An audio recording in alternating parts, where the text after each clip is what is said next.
हिंदी में यूपीएससी की तैयारी से संबंधित प्रोग्राम्स को देखने के लिए सब्सक्राइब करें स्टडी IQIAS हिंदी। नमस्कार, मैं ओम द्विवेदी स्वागत करता हूं आपका स्टडी IQIAS हिंदी के इस प्लेटफॉर्म पे।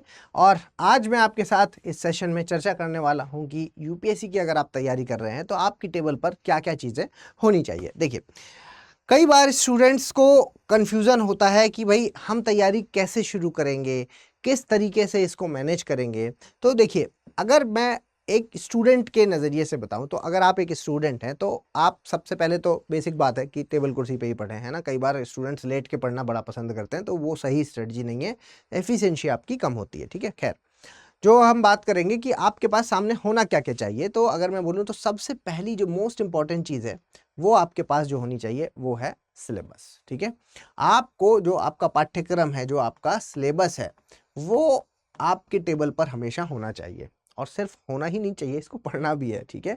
सिलेबस आपके पास जब होगा तो उसके बाद आप इसकी बारीकियों को समझ पाएंगे। ये कैसे हेल्प करेगा आपकी? सिलेबस आपकी ऐसे हेल्प करेगा कि एक तो ये आपको ये बताएगा कि यूपीएससी है, जो यूपीएससी एग्जैक्टली यूपीएससी, क्योंकि भाई यूपीएससी में जो चीज़ें लिखी हैं उसकी डेप्थ क्या होगी, कितना पढ़ना है, वो अंदाज हमें कहाँ से लगेगा, है ना। वो पहला पहला जो उसका मानक है वो तो सिलेबस ही है। तो आपने सिलेबस को खोला और यूपीएससी क्या कहता है कि कहाँ से क्वेश्चन पूछेगा वो आपको यहाँ से पता चलेगा। आपको इसको पढ़ के एक मोटा मोटा आइडिया याद वाद कर नहीं करना है, इसको सिर्फ आपको पढ़ते रहना है। और ठीक है, जब भी कोई भी टीचर कोई भी सब्जेक्ट आप पढ़ें, कोई टीचर पढ़ाए, आप खुद से पढ़ें, कैसे भी हो, तो उसके बाद क्या करना है कि सबसे पहले उस टॉपिक को जब पढ़ें तो पहले आप सिलेबस में देखें कि मैं ये टॉपिक जो पढ़ रहा हूँ ये हमारे सिलेबस के किस हिस्से का पार्ट है ना, किस हिस्से में ऐसी चीज लिखी गई है जिससे कि मैं इस टॉपिक को पढ़ रहा हूँ, ठीक है।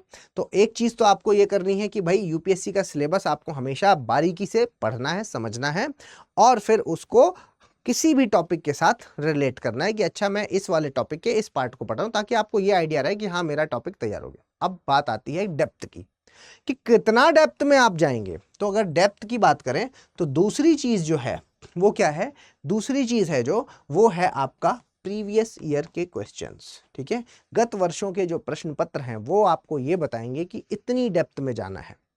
बाकी बहुत सारे कोचिंग सेंटर्स हैं जो वो आपको अलग ही अलग, मतलब कई बार मैंने देखा है कि कुछ कुछ भी पढ़ा रहे होते हैं लोग, है ना, कुछ भी पढ़ा रहे होते हैं। तो कुछ भी नहीं पढ़ना है आपको, आपको इस प्रीवियस ईयर क्वेश्चंस हैं जो वहाँ से एक एनालिसिस निकालना है, और वहाँ से आपको ये आइडिया लगेगा कि भाई प्री में कितना डेप्थ में जाता है और मेंस में कितना डेप्थ में जाता है, ठीक है। और उसके अलावा अब दो चीजें हैं आपके पास, एक सिलेबस है और एक पीवाईक्यू है। ये मोस्ट इंपॉर्टेंट चीजें यही दोनों हैं, ठीक है, मोस्ट इंपॉर्टेंट। आपने पीवाईक्यू को देख लिया है, अब आपको आइडिया लग गया। अब उसके बाद आप कोई भी टॉपिक पढ़ रहे हैं, कोई भी टॉपिक आप पढ़ रहे हैं, तो सबसे पहले आप सिलेबस को देखिए कि भाई ये सिलेबस के किस हिस्से का पार्ट है, अच्छा इस हिस्से का पार्ट है। दूसरा चीज क्या है, आप तुरंत पीवाईक्यू को देखिए। जैसे ही आप पीवाईक्यू को देखेंगे तो आपको ये आइडिया लगेगा कि ये जो टॉपिक मैंने पढ़ा है इसके ये कितनी इंपॉर्टेंस रखता है। भाई सिलेबस में है, सिलेबस में तो बहुत सारी चीजें हैं, लेकिन हमें किसको कितना ज्यादा डेप्थ में जाकर के पढ़ना है इसका आइडिया तो पीवाईक्यू ही बताएगा। अगर कोई ऐसा टॉपिक है आपने देखा कि प्री में, जिसमें से आपने देखा कि भाई अगर मैं 10 साल के पेपर है मेरे पास, है ना, और इन 10 सालों में से कोई एक टॉपिक आपने खोला और उसमें आपने पाया कि यहाँ से कम 50 से ज़्यादा क्वेश्चन आए हैं प्री में, ठीक है, तो यानी कि इंपॉर्टेंट है। और अगर आपने पाया कि 10 सालों के मिला करके भी 2 या 3 ही क्वेश्चन आए हैं या 5 ही क्वेश्चन आए हैं, तो इसका मतलब है उसकी इंपॉर्टेंस उतनी ज़्यादा नहीं है कि आपको बहुत ज़्यादा डेप्थ में जाने की ज़रूरत है उसमें, ठीक है। तो यहाँ से एक तो ये चीज़ हो गई। इसके अलावा जो तीसरी सबसे इंपॉर्टेंट चीज़ है वो है बुक्स, ठीक है। बुक्स कि बुक्स आपके पास कुछ कुछ होनी चाहिए। कौन सी बुक्स होनी चाहिए हर एक सब्जेक्ट के लिए, कितनी बुक्स होनी चाहिए, कौन सी, अभी मैं इस पर भी डिटेल में चर्चा करूंगा। बस मैं अभी नाम में आपको लिख दूं तो मेन तो यही दो चीज थी। और तीसरी चीज है जो वो है किताबें। किताबें आपके पास होनी चाहिए, कुछ किताबें जो आपको ये मार्गदर्शन हमेशा देती रहें कि हाँ ये वाला टॉपिक, मतलब इस वाले सब्जेक्ट के लिए ये 2 किताबें काफ़ी हैं, एक किताब काफ़ी है, ये वाला। कौन सी किताबें लेनी है ये मैं बता दूंगा। कुछ बेसिक अगर किताबों की बात बोलूँ तो मेरे हिसाब से एनसीईआरटी आपके पास होनी ही चाहिए, क्योंकि ये एनसीईआरटी कैसे हेल्प करेगी, एक तो आपकी भाषा के स्तर पर हेल्प करेगी, है ना, आसान भाषा में लिखी हुई होती है, क्योंकि ये छोटे बच्चे के हिसाब से डिजाइंड है, तो उसी हिसाब से उसी की नॉलेज बेस के हिसाब से लिखी गई होती है। ठीक है, तो इसलिए एक तो भाषा के स्तर पे यहाँ पर हेल्प करेगी और दूसरा, जब आप स्टैंडर्ड बुक्स पढ़ेंगे या सिलेबस में थोड़ा सा डेप्थ में पढ़ रहे होंगे तो उसका बेसिक है जो वो एनसीईआरटी से कवर हो चुका होगा पहले ही आपका। ठीक है, तो एक ये भी चीज़ आपके होने। चौथी जो चीज़ है वो है मैप। ठीक है, मैप या एटलस कुछ भी कह दें, ये भी एक इंपॉर्टेंट चीज़ है कि मैप और एटलस आपके पास होना चाहिए। मैप और एटलस ऐसा इस कंडीशन में होना चाहिए कि मैंने अगर आपको बोला इजराइल, मतलब पढ़ते पढ़ाते कहीं पर भी नाम आया इजराइल, कहीं पे भी नाम आया लेबनान, कहीं पे भी नाम आया ईरान, कहीं पे भी नाम आया कुछ भी यूक्रेन, कुछ भी नाम आया, आपके दिमाग में वो मतलब इस वक्त विजुलाइज होना चाहिए। ठीक है, जो भी नाम लिया जाए वो विजुलाइज होना चाहिए। स्पेशली मैं ये सारे नाम जो मैंने लिए जानबूझ के लिए, क्योंकि ये सब चर्चा में है और जो नाम चर्चा में है उन्हीं में से कुछ यूपीएससी लोकेशन बेस्ड क्वेश्चन पूछता है, तो उस पॉइंट ऑफ व्यू से भी इंपॉर्टेंट है। प्लस दूसरी चीज, आप कोई भी सब्जेक्ट पढ़ते हैं जब, और उसकी अगर आपको ज्योग्राफिकल लोकेशन पता है तो बहुत सारी चीजें सॉल्व हो जाती हैं, है ना। आपको एक आइडिया लग जाएगा कि अच्छा ये इस एरिया की बात कर रहे हैं, मतलब ये ज़मीन से जुड़ा हुआ एरिया। अगर आप हिस्ट्री भी पढ़ रहे हैं तो आपको पता चल जाएगा कि अच्छा इस रास्ते से दूसरे लोग हैं जो वो यहाँ पर आए होंगे। इन्वेजन अगर कोई कर रहा है तो अगर पानी के आसपास है तो मतलब कि नाव का सहारा, नेवीज का सहारा उन्होंने लिया होगा। ठीक, मतलब मोटे मोटी चीज़ें आपको आइडिया लग जाएगी। खैर, मैप या एटलस आपके पास होना चाहिए। ठीक है, और इसके अलावा लास्ट जो चीज़ मेरे हिसाब से आपके पास होनी चाहिए वो है नोटपैड। एक ऐसा नोटपैड जो आपको पढ़ाई के दौरान आप नोट्स बना रहे हैं, सब कुछ कर रहे हैं, पूरा लिख रहे हैं, आंसर राइटिंग की प्रैक्टिस कर रहे हैं, सब कुछ कर रहे हैं। ठीक है, लेकिन अगर आपने अपने हर एक सब्जेक्ट के शॉर्ट नोट्स नहीं बनाए हैं, शॉर्ट नोट्स जिनके आधार पर आप रिवीजन करते हैं, रिवीजन, ठीक है, अगर ये चीज़ नहीं बनाई है तो इसका मतलब है कि कहीं ना कहीं कुछ ना कुछ कमी रह गई है। और आप हर बार वो सारी मोटी मोटी किताबें या कॉपी उठा करके, क्योंकि बहुत सारा जब पढ़ते हैं तो पढ़ते समय अंडरलाइन भी कर लेते हैं, तो बुक से ही पढ़ लिया जाता है कई बार, हर चीज़ थोड़ी ना लिखते हैं, लेकिन उसका कुछ एक छोटा क्रक्स, कुछ एक छोटे से नोट्स ऐसे होने चाहिए जो आप 10 बार रिवाइज कर लें कम से कम एक ही दिन में। ठीक है, तो ये भी एक बहुत इंपॉर्टेंट फैक्टर है, नोटपैड भी यहाँ पर आपके पास होना चाहिए। ठीक है, तो ये कुछ चीज़ें हैं। अब हम आपको इसमें कैसे हेल्प करेंगे, तो इतनी चीज़ें आपके पास अगर हैं तो यानी कि आप एक सीरियस कैंडिडेट हैं। और सीरियस कैंडिडेट को सबसे इंपॉर्टेंट है कि डिसिप्लिन्ड वे में तैयारी करना।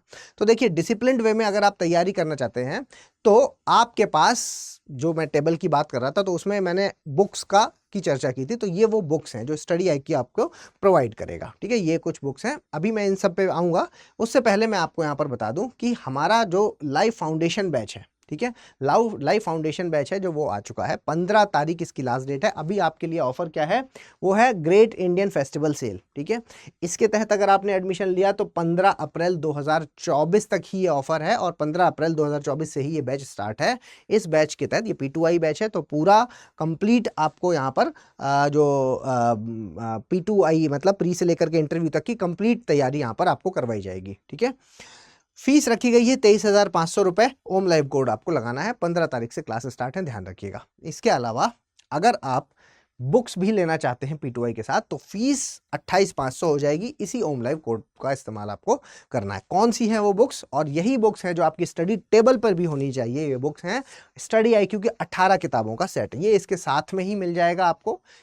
कौन सी वाली फीस में, 28,500 की फीस में। ओम लाइव कोड अगर लगाया तो ही मिलेगा, नहीं तो आपका नुकसान हो सकता है। तो प्लीज़ इस कोड को ध्यान रखिएगा, ओम लाइव। ठीक है, चलिए, तो ये वो बुक्स हैं जो आपको इसके साथ में रहेंगी, और आपके टेबल पे भी ये होनी चाहिए, क्योंकि हर एक अलग अलग सब्जेक्ट की कई सारी बुक्स का कंपाइलेशन रखना, और या उन सारी बुक्स का जो बेस्ट मटेरियल है उसको किसी एक बुक में कंपाइल्ड करना, वो दोनों में से अगर आपको चुनने का मौका मिले तो एक कंपाइल्ड वाला आपको चुनाव करना चाहिए। तो स्टडी IQ ने यही किया है कि सारी जो स्टैंडर्ड बुक्स थी उनमें से जो बेस्ट मटेरियल है वो निकाल करके इन बुक्स में समाहित किया है। ठीक है, तो ये चीज़ें इसमें रहेंगी। इस बैच में 4 चरण है, एक फाउंडेशन चरण, एक आपका SIP, एक आपका मेंस रेजिडेंशियल प्रोग्राम, और एक आपका साक्षात्कार का चरण। ठीक है, देखिए क्या है इसमें।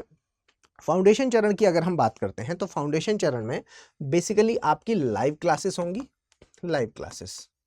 ठीक है, लाइव क्लासेस यहाँ पर होंगी फाउंडेशन चरण में, और यहाँ पर आपको कंप्लीट तैयारी करवाई जाएगी। ठीक है, कंप्लीट तैयारी यहीं पर होगी। और जब फिर वो समय आएगा, जब आपका प्री का समय आ जाएगा, तो हम फोकस हो जाएंगे आपके रिवीजन और आपकी एमसीक्यू प्रैक्टिस पर, ठीक है। इसके अलावा जब आप प्री पास करेंगे तो मेंस रेजिडेंशियल प्रोग्राम, ये वाला पार्ट है ना, तो ये तो क्योंकि सबके लिए है, मेंस मुख्य परीक्षा का चरण, जो पास नहीं भी होंगे उनको भी ये चीज़ रखी जाएगी, उनको भी कराया जाएगा, लेकिन जो पास होंगे उनके लिए एक स्पेशल है MRP, मेंस रेजिडेंशियल प्रोग्राम, यहाँ बुला करके सारी तैयारी करवाई जाएगी। और फिर जब आप ये भी पास कर लेंगे तो फिर साक्षात्कार का चरण, जिसके तहत आपका डेफ तैयार करवाया जाएगा और मॉक इंटरव्यू भी यहाँ पर आपको इसमें मिलेंगे, ठीक है। तो A to Z सारी तैयारी इसमें करवाई जाएगी। इसके अलावा ये देख रहे हैं आप 15 अप्रैल से चीज़ें शुरू हैं, तो कोई भी बैच शुरू होने से पहले सबसे इम्पॉर्टेंट क्या होता है कि आप इस बैच में किस तरीके से चीज़ें रहेंगी, प्लस पूरी तैयारी में जो ऐसे कन्फ्यूजन्स हैं जो आपके दिमाग में आते हैं, है ना, पूरे टाइम चलते रहते हैं, तो वो शुरू में ही ख़त्म कर लेते हैं। तो पहले हम इसका ओरिएंटेशन के दौरान मैं आपको ये सारी चीज़ें इसमें बताऊंगा इसी बैच में। और किस तरीके से बैच होगा, तो देख पा रहे हैं आप 22 अप्रैल से इस तरीके से ये बैच है जो इन सब्जेक्ट्स वाइज ये चलेगा, और ये यहाँ पर टीचर्स लिखे हुए हैं जो इन बैचेस को कंप्लीट करेंगे, ठीक है।